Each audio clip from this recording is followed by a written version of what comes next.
Salut les gars, j'espère que tout le monde va bien. Donc, comme tu as pu le voir dans le titre de la vidéo, aujourd'hui je te présente 3 de ma AMG. Et les voilà. Celle-ci c'est une C63 édition 507. Elle est de 2013, elle fait donc 507 chevaux. Une voiture que j'apprécie énormément, c'est celle avec laquelle je fais du drift. Pas tous les week-ends mais presque, sur circuit. C'est une bagnole incroyable. Avant celle-ci j'avais un W204 break, en normal, ni pack perf, ni rien du tout. Et j'ai tellement kiffé cette caisse que je me suis dit qu'il me fallait pas la version ultime étant la C63 Black Series. Et je vais parler argent, hein, parce que j'imagine que ça vous intéresse. Cette voiture-là, je l'ai achetée en 2023. 2023, et je l'ai achetée 60 000 euros. Elle avait 80 000 km. Donc ça reste très cher pour un W204. Il faut savoir que les C63 édition 507 gardent très bien leur cote. Si vous allez faire un tour sur le Bon Coin, vous allez voir les prix. Il y a vraiment à boire et à manger. La mienne, c'est une berline. C'est pas la plus rare des 507 étant la break. La plus commune étant la coupée. Les peu de berlines qu'il y a en France, il me semble qu'il y en a deux. Elles sont aux alentours des 90 000 euros. 50 000 km, quelque chose comme ça, mais 90 000 euros pour une voiture de 2013. Alors attention, ça reste une très belle voiture. J'adore cette caisse, elle est très polyvalente, le bruit est incroyable.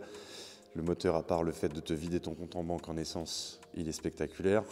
Voilà, cette voiture, franchement, c'est un sans faute. Donc, les 507 ont 3 signes distinctifs qui sont très falsifiables du côté extérieur. Donc, bien sûr, on a le capot, qui est le capot du Black Series. C'est exactement le même capot. On a les jantes qui sont spécifiques au modèle édition 507. Voilà, toujours les étriers rouges qui sont pour les packs performance, les 507 et les Black Series.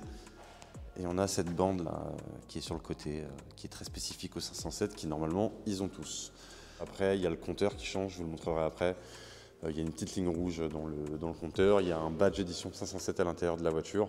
Ok, on passe sur la deuxième, qui est pour le coup la première que j'ai eue. Première AMG, celle-ci. C63S Edition One. Ah oui, j'ai pas montré l'intérieur de l'autre. Est-ce qu'on en a quelque chose à foutre? Je ne pense pas. C63S Edition One, du coup, de 2017. Couleur d'origine, c'est pas un covering. Spécifique à la C63S Edition One. Donc on retrouve comme sur la 507. Sauf que là c'est très discret parce que c'est gris sur gris. Donc on a une bande sur le capot que tu n'avais pas sur le 507. Et tu as aussi les bandes latérales qui vont être très dures à filmer parce qu'on ne les voit pas. La voiture est sale. Mais en gros voilà, les bandes elles sont là, en gris sur gris, c'est très discret, mais c'est la configuration d'origine. Je l'ai acheté en 2020. J'ai acheté cette voiture-là, de mémoire, 70 000 euros et elle avait 30 000 quelque chose. Celle-ci, elle vient d'Allemagne. Celle-ci, je l'ai achetée en France. Celle-ci, Allemagne. Et celle-ci, on viendra après. On a la lame avant qui est d'origine, qui n'est pas du tout rajoutée, qui n'existe pas sur les éditions standards. On a la calandre qui a été changée pour une calandre de phase 2, puisque la calandre de phase 1, elle ressemble à ça et à ça. Et on va pas se mentir que celle-ci est beaucoup plus jolie. Ensuite, sur l'édition One, on a quoi? On a les bas de caisse latéraux qui sont beaucoup plus larges que ceux d'une basique. Le diffuseur qui est propre aux éditions One et le becquet qui est plus large. Ah oui, aussi, on a aussi les... Donc voilà pour la config extérieure. À l'intérieur, où j'ai changé les LED, parce que normalement tu as 3 couleurs, c'est blanc, blanc, bleu et jaune, ce qui est assez horrible. Et j'ai rajouté donc, je vais te faire un zoom dessus, les aérations des classes A et des classes E de mémoire. Voilà, la édition 1, du coup, tout est en jaune à l'intérieur. Passage de seuil de porte en jaune, surpiqûre jaune avec cet aspect damier, volant Alcantara, surpiqûre jaune, écrit édition 1 dessus. Voilà, full option, c'est de la branlette. À part les freins céramiques, pas parce que je fais pas de piste et parce que ça me sert à rien, ni que je suis un mauvais pilote, même si c'est le cas. Uniquement parce que les freins céramiques, pour vous donner un ordre d'idée, les freins céramiques sont à faire en moyenne pour 100 000 km. Et le prix de ces freins-là, c'est 20 000 euros. Voilà, donc full option, sauf les céramiques. Celle-ci, elle est full up. Elle a tout, le rideau, le bouton AMG, il n'y a rien qu'elle n'ait pas. Intérieur carbone mat aussi pour la C63S Edition 1. Donc voilà pour les deux C63. Celui-là, ça va faire 5 ans que je l'ai. Celui-là, ça fait 1 an, mais je le roulais déjà quand il n'était pas à moi. En fait, Jawad, du coup, à qui il appartenait, me le prêtait régulièrement pour aller faire, je sais pas, je suis allé au Nürburgring avec. J'ai fait pas mal de circuits avant qu'elle soit à moi. Et à force de lui sucer sa voiture, j'ai fini par lui acheter. Après, je vous montre une voiture que j'ai en commun avec ma femme. Donc c'est surtout ma femme qui la roule, celle-ci. bien que je l'adore, hein, j'adore cette voiture. Du coup, CLS 63 W218 de 2011. Donc c'est les phases 1 des deuxième génération. Phase 1 que je voulais impérativement et pas une phase 2 parce que les phases 2 récupèrent les feux comme ça, la DC63 dessus. Il y a un pare-choc arrière un petit peu différent, peut-être le pare-choc avant, je sais pas. Mais c'est surtout que les phases 2 des deuxième génération sont des 4-matiques. Et pas mon orientation sexuelle. Je voulais impérativement un phase 1 en propulsion. Celui-ci, ce qu'il faut savoir, c'est qu'il vient du Japon. Donc voiture japonaise. Volant à gauche, bien entendu. Je ne vais pas m'étaler longtemps sur le sujet des voitures qui viennent du Japon, de pourquoi elles viennent du Japon, comment ça se fait, etc.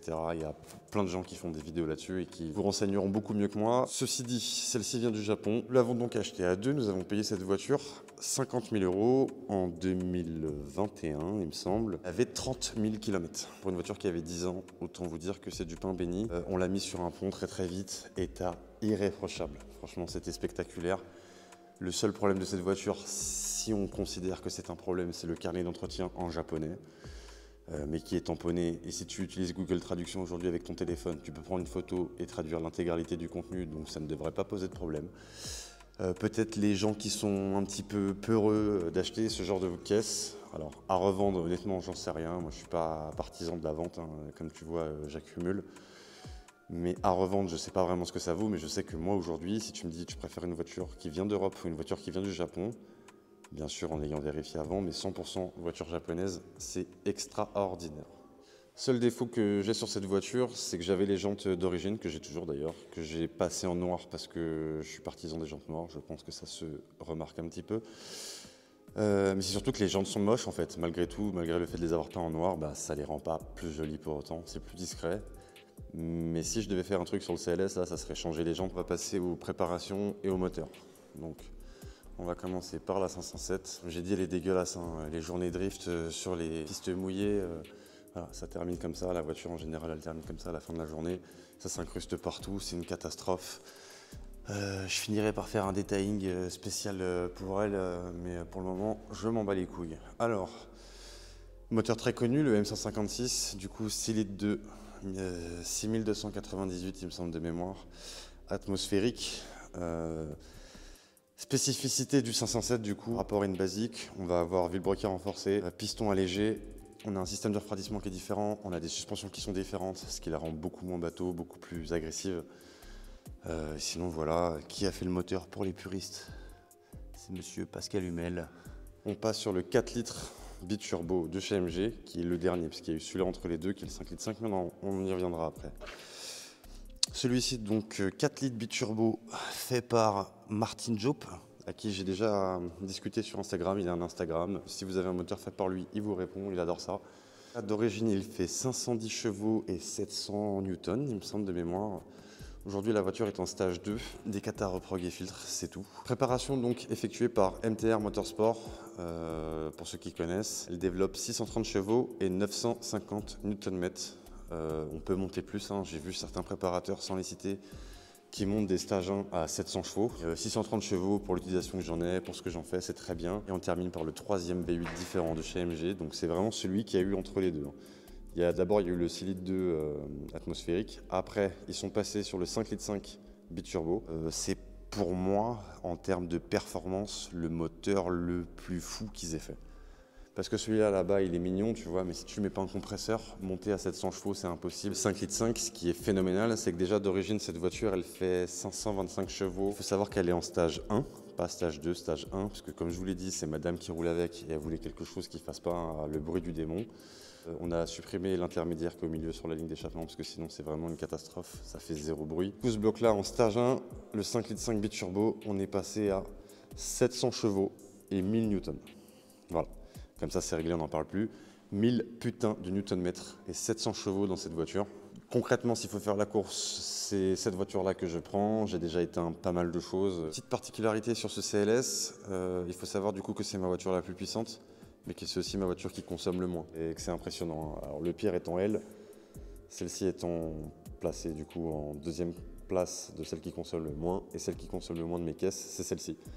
Donc c'est la plus lourde, elle fait 2 tonnes. Elle a un des moteurs les plus gros avec le 5 litres 5 biturbo.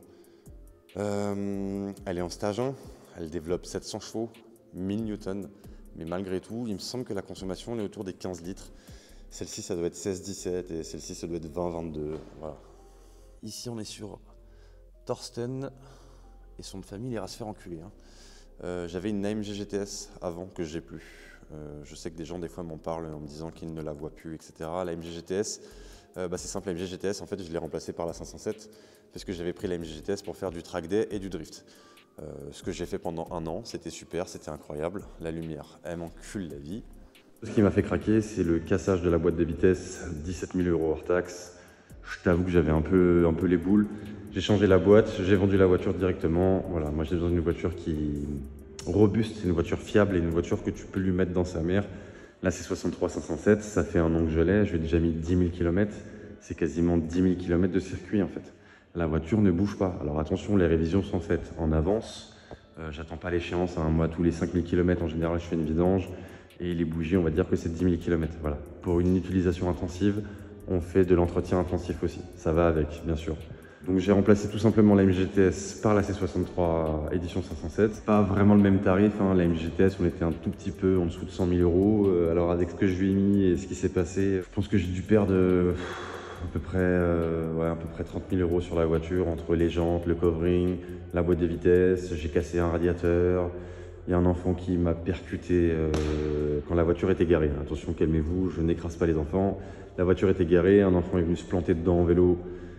Bien entendu, pas de constat, rien, j'ai tout pris pour ma pomme. Qu'est-ce qu'elle m'a fait la GTS? Elle m'a fait des bugs électroniques, enfin voilà. Elle avait, quand je l'ai achetée, elle avait 50 000 km.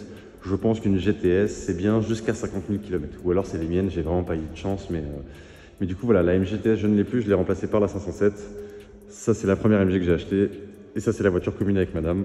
Par rapport aux autres voitures, c'est pas forcément des voitures sur lesquelles j'ai envie de communiquer. C'est pas des Bugatti Chiron non plus, vous inquiétez pas. Mais ça reste pour la plupart des Mercedes. Ça va faire 8 ans là que je passe de Mercedes en Mercedes. J'ai presque fait le tour, je vais pas vous mentir. Celle qui me manque, c'est celle que je peux pas m'acheter. Donc les GT Black Series, les AMG One, voilà. Au fur et à mesure du temps, j'essaierai de vous faire du contenu sur ces voitures-là. Bien que celle-ci, ça fait 5 ans que je l'ai et je suis même pas sûr d'avoir déjà fait une vidéo sur cette voiture. Celle-ci, comme je fais beaucoup de drift avec, etc., c'est celle que vous avez plus l'habitude de voir. Pour cette voiture-là, je suis le dernier propriétaire, les gars. Cette voiture-là, je ne la vendrai jamais.